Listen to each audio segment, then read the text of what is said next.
लोग लाइनों में लगे होंगे खाने के लिए। और मैं आपसे फिर कह रहा हूँ कि ये जो लाइनों में आप देख रहे हो ये एक ट्रेलर है। ये आप फिर, जैसे मैंने कहा था कि ये मीटिंग आप मुझे रिकॉर्ड करना, क्योंकि ये मैं चलाऊंगा।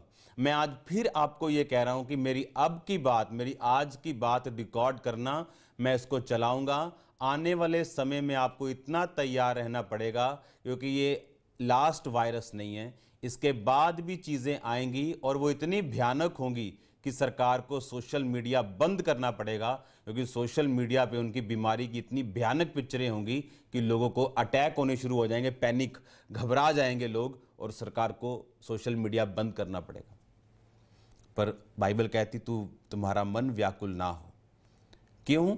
क्योंकि शैतान का मसीही लोगों के ऊपर, खुदावंद के लोगों के ऊपर कोई भी अधिकार नहीं।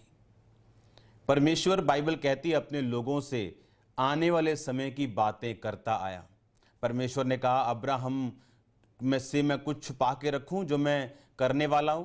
अब्राहम जो मेरा दोस्त है, बाइबल कहती वो अपने दासों पर अपना मर्म प्रकट किए बिना कुछ भी नहीं करेगा। परमेश्वर, जो मैं आपसे कह रहा हूं कि ये सिर्फ एक ट्रेलर है। आने वाले दिनों में लोग बेसिक्स के लिए लड़ेंगे, खाने के लिए लड़ाई होगी, राशन मिलना बहुत बड़ी प्रॉब्लम होगी, लेकिन ये अंतिम दिन होंगे जब कलीसिया उठा ली जाएगी और उसके बाद का ये सीन होगा।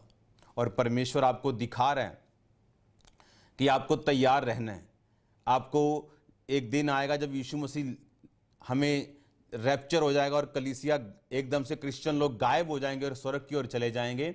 उसके बाद ऐसे दिन आएंगे कि लोगों के पास एक खाने के लिए उन्हें मोहरें लगवानी पड़ेंगी, और उस समय जो तो विश्वासी अभी पूरे हैं वो तो चढ़ा लिए जाएंगे स्वर्ग पे, लेकिन जो पूरे नहीं उन्हें सेकंड चांस मिलेगा। लेकिन वो सेकंड चांस उनको अपनी मौत में से होकर उद्धार में प्रवेश करना पड़ेगा। आज लोग समझ रहे हैं कि पिछले सालों से पवित्रताई का प्रीच चल रहा है, हमने सालों से पवित्रताई का प्रचार सुना, लेकिन माना नहीं। अब वो दुखी हो रहे हैं क्योंकि उन्हें मालूम है कि परमेश्वर न्याय कर रहा है, परमेश्वर जज कर रहा है लोगों को। और ये सिर्फ कलीसिया के लिए एक ट्रेलर है। परमेश्वर दिखा रहा है कि अंत के दिन, बाइबल कहती, इतने भयानक होंगे कि जो सृष्टि के पैदा होने से अब तक लोगों ने कभी नहीं देखे। मैं आपको फिर कह रहा हूं, मैंने एक वर्ड इस वीडियो में बोला था कि आपको तैयार रहना पड़ेगा, आपको हथियार रखने पड़ेंगे, क्योंकि ऐसे बुरे दिन देशों पर आने वाले जो उन्होंने कभी नहीं देखे। और मैं आपको हथियारों के बारे में जनवरी से बता रहा था, क्योंकि बाइबल कहती परमेश्वर के सारे हथियार बांध लो ताकि तुम बुरे दिनों का सामना कर सको। आपको यह बात समझनी कि क्यों मैं आपको यह बता रहा था कि परमेश्वर ने कहा इसका मतलब बुरा दिन आएगा। परमेश्वर ने कहा मेरे सारे हथियार बांध लो, यिर्मयाह 6:10 में, क्योंकि ताकि तुम बुरे दिनों का सामना कर सको और सब कुछ पूरा करके स्थिर रह सको। याद रखो, आज परीक्षाओं के दिन हो सकते हैं, लेकिन मसीही लोगों को इस परीक्षा में घबराना नहीं, क्योंकि मेरा परमेश्वर आपके साथ खड़ा रहेगा। डिवाइन हेल्पर्स आपके साथ खड़े रहेंगे। परमेश्वर आपके इंतजामों को पूरा करेगा। वो आपको इस परीक्षा में जब परख के साथ देख लेगा, इस परीक्षा के निकल जाने के बाद आप आशीषित, आप शांति से भरे हुए अपने आप को पाएंगे। एक बात को याद रखो, ये तैयारी चल रही है परमेश्वर के आने की, अंत के दिनों की तैयारी है। परमेश्वर अपनी कलीसिया को तैयार कर रहा है और दिखा रहा है कि देखो ये ट्रेलर, 21 दिनों में तुम्हारा ये हाल, अभी 21 दिन भी पूरे नहीं हुए। सोचो अगर ये सदा की चीज हो जाए, कलीसिया के जी उठने के बाद, जब कलीसिया रैप्चर में चली जाएगी और स्वर्ग में चली जाएगी और उसके बाद शैतान का नीचे उसको पावर दी जाएगी, सोचो उन दिनों में क्या हाल होगा। जो लोग जिन्होंने तौबा नहीं की होगी और परमेश्वर के साथ वो जीवित नहीं उठाए जाएंगे। सोचो जो लोग रह जाएंगे उनको फिर मालूम होगा कि हमें तौबा करनी है, लेकिन बाइबल कहती है उस तौबा के लिए उन्हें बड़े बड़े मूल्य अदा करने पड़ेंगे, अपनी जान की कीमत तक देनी पड़ेगी।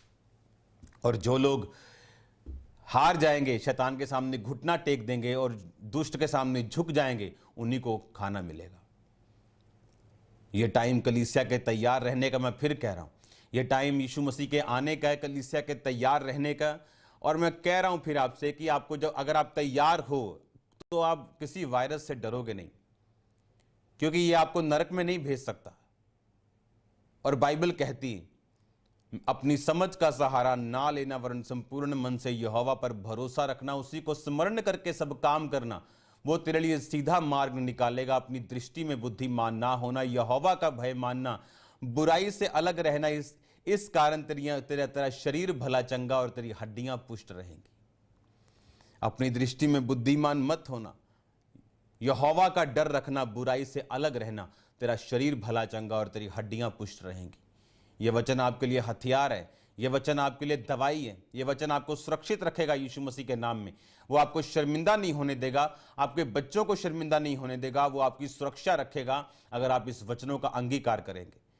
याद रखो, मैंने आपको बताया था कि सुबह उठ के अंगीकार करना, क्योंकि अंगीकार करने का टाइम आ चुका है। बाइबल कहती दाऊद अंगीकार करता था कि मैं नहीं डरूंगा।